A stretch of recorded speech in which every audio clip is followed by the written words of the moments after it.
யாரையும் காயப்படுத்தாமல் யாரிடமும் காயப்படாமல் இருக்க வேண்டும் என்றால் தனிமையே சிறந்தது.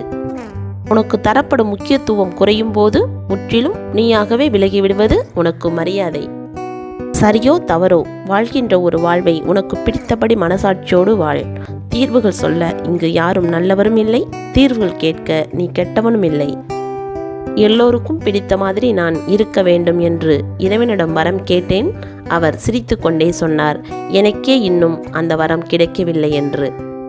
புயலும் கோபமும் ஒன்றுதான். வீசும்போதும் பேசும்போதும் ஒன்றும் தெரியாது, அடங்கிய பிறகுதான் தெரியும் அதன் சேதம் என்னவென்று. தராசிற்கு நியாயமெல்லாம் தெரியாது.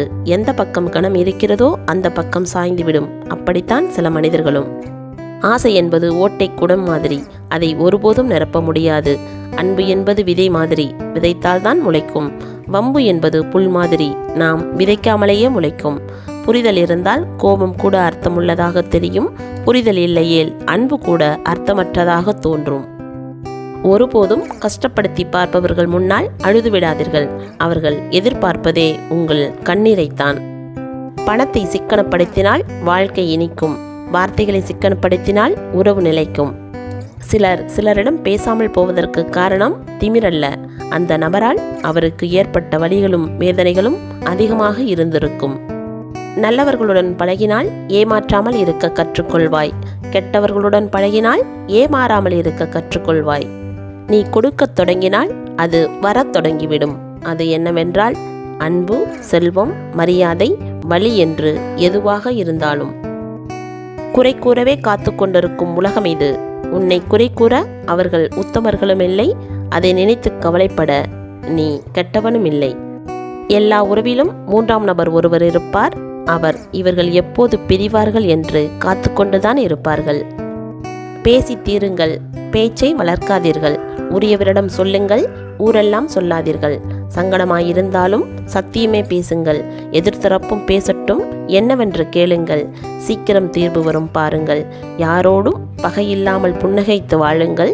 ஏனென்றால் வாழ்க்கை குறுகியது, மிக அழகானது.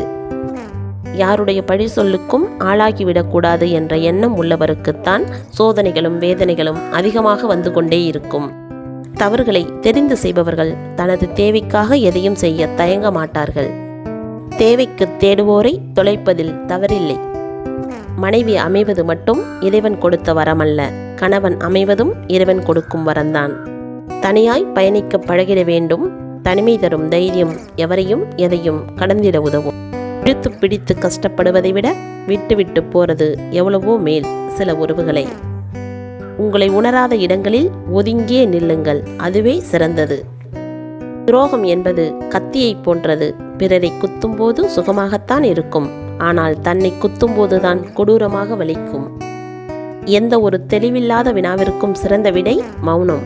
எந்த ஒரு சூழ்நிலைக்கும் சிறந்த எதிர்வினை புன்னகை. நீ பெற்றோரிடம் கையேந்தலாம், அது புண்ணியம். பெற்றோரை உன்னிடம் கையேந்த வைப்பது பாவம். வாழ்வில் தடுமாறும் போது தாங்கி பிடிப்பவனும் தடம் மாறும்போது தட்டி கேட்பவனும் தான் உண்மையான நண்பன். முட்டாளிடம் வாக்குவாதம் செய்வது கன்னத்தில் இருக்கும் கொசுவை அடிப்பது போல. அது சாகுதோ இல்லையோ நம்மை நாமே அறிந்து கொள்வது உறுதி. உனது பெற்றவர்களுக்கு எதை நீ செய்தாயோ அதையே உனது பிள்ளைகள் நாளை உனக்கு திரும்பி செய்வார்கள். காத்திரு. எதிர்காலத்தை குறித்து நாம் கலங்கும் போதெல்லாம் நாம் நினைவில் கொள்ள வேண்டியது, இதுவரை நடத்தியவர் இனியும் நடத்துவார். நமது தவறுகள் மன்னிக்கப்படுவதும் பெரிதாக்கப்படுவதும் அவர்களுக்கு நாம் எவ்வளவு தேவை என்பதை பொறுத்தே மாறுபடுகிறது. உங்களிடம் ஆறுதல் சொல்வது போல சொல்லிவிட்டு பிறகு அதையே கேலி பேசி சிரிக்கும் உலகம் இது. யாரிடமும் யோசித்து பேசுங்கள்.